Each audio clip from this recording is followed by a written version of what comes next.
When I first started writing it, well, first of all, I had a team of researchers who were just incredible. They made Steve their life. I mean, they didn't, I would ask them this random question like, hey, what date was it that there's like a Bob that was fired from Apple in like 83? And they would know the exact date and the time of the day.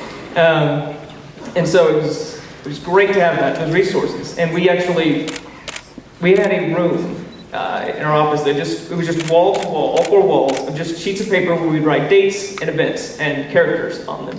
And we actually ended up just writing on the walls because it was easier because we kept turning them down, turning them up.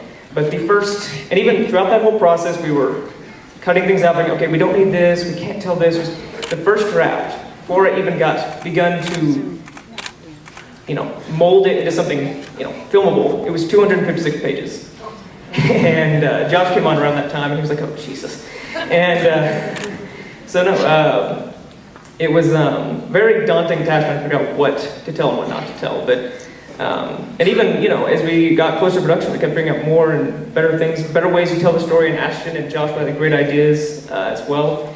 And, it really became, we wanted to tell, of course, the most accurate story possible in, a 2-hour theater as you can, but it'd still be a human story. Because if you make it, you could tell a documentary, and it could be 2 hours, and it'd be great. We'd all watch it, we'd be riveted. But if you don't figure out the heart of the characters, figure out, what Steve Jobs' driving motivation was, who are these people around him that sort of had the technical know-how to create his vision.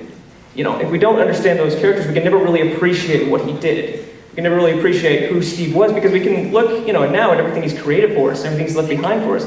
But seeing that journey take place, and the hardships, and just the struggles, and the broken friendships, and the relationships, and all the hardships that they had to go through to get there, it makes it all the more astonishing.